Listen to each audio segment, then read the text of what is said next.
If you're in a car and you stick your hand out the window, if you have it facing the wind with the flat part of your palm, obviously you can tell there's a hard force against it. If you just rotate your hand so that it's wing-like, the force pushing you back is a lot less. That's an intuitive illustration of how aerodynamics works. It's a force that pushes against motion. Anytime you can save a watt here, a watt there, that's huge. Something you can use in a more important part of the race.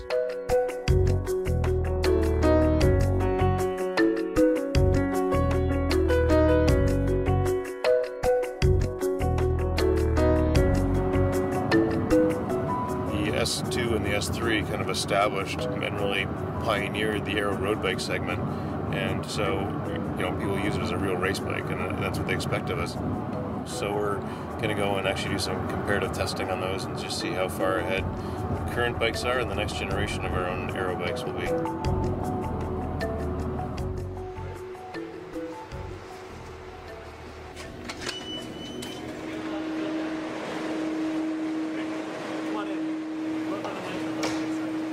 When you ride your bike, you overcome all the forces that resist your bike motion. Typically 70 to 80% of the power you put into the bike is consumed by the aero drag. Aero drag is your enemy, and an aerodynamic bike really helps. 16 years ago when we started making aero road bikes, people didn't really understand or didn't believe us about the benefits. We were just a couple of geeky engineers that liked the technical side of biking.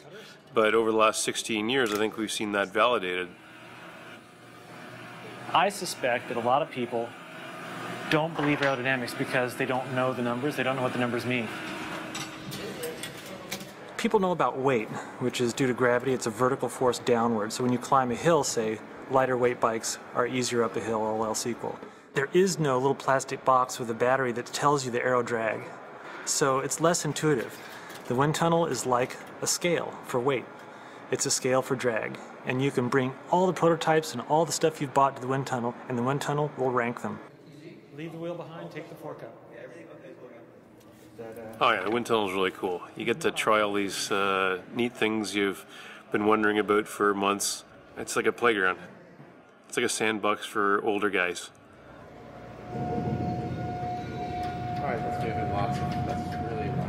The guys from Project California were heavily involved in this bike because we took the learnings on how to build a better bike from building the R5 California using our internally developed C-Top software to define the shapes. So it's all of our learnings that we applied to the California now applied to an aero road platform.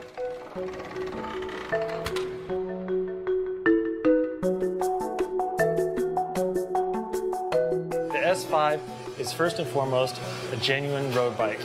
It's got typical road geometry, typical road riding position. It's very stiff torsionally, it's very stiff in the bottom bracket, and we applied shapes to make it more aero than anything we've ever tested before. Today, we're going to be able to compare the S5 to the other bikes for the first time. So we don't know. We're going to open the box and put those bikes in the wind tunnel for the first time and make a comparison.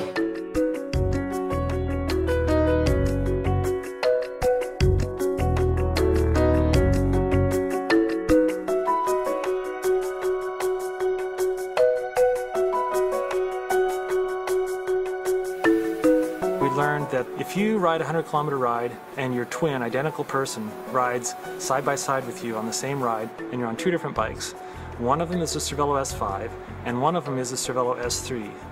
The S5 rider will finish a minute and a half sooner than the same rider on the S3.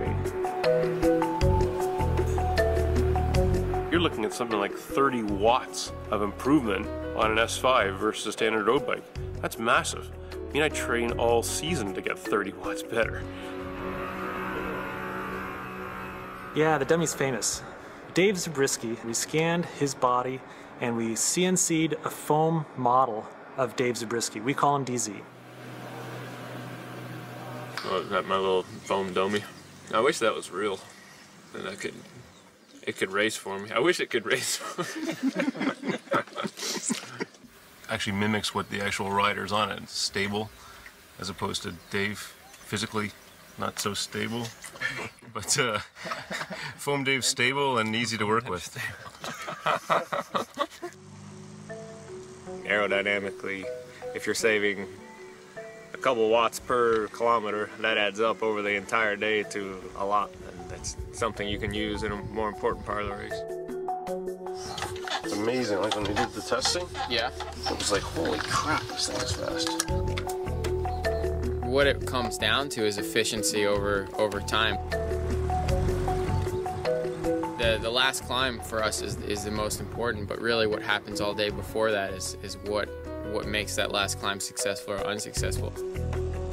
I think, you know, the average rider will definitely, or even better than the average or worse than the average, you know, I think everybody will have an amazing experience on this bike and be able to smoke their buddies for sure.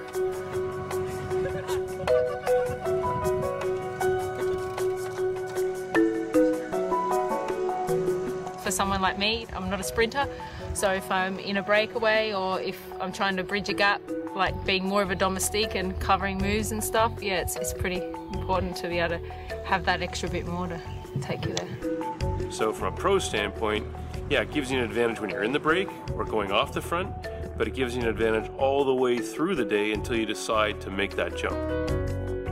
From a recreational rider standpoint, it's the same thing. It's helping you all the time.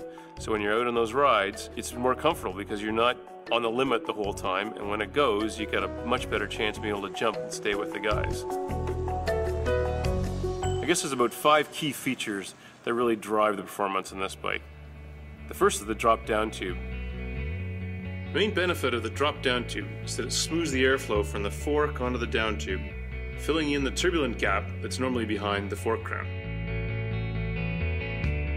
The second area is that it's built for bottles. It was designed with the idea that you have to work with water bottles on the bike. The down tube shields the bottle to make the air part once around the down tube and the bottle. Or the third thing would be the extended rear wheel coverage. The base of the rear wheel is completely fared into the frame now, much as you'd see typically on almost a time trial bike. So the air is parted once around the seat tube and onto the rear wheel. And at the top of that, the brake is completely hidden behind the seat stays. If you look at the top of the seat stays, they have a shoulder where the seat stay curves to join the frame seat tube. So the air separates once over the seat stay and brake and then closes up again. It's a very smooth transition.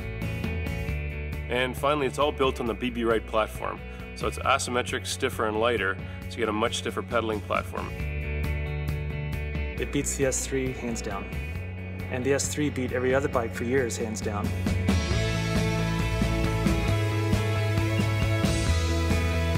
The Cervelo S5 is the most advanced aero road bike that Cervelo's ever designed. Yeah, this is 16 years of knowledge and effort stuffed into one road bike. It's definitely an attempt to make the best road bike, period. It's designed to be the ultimate road bike.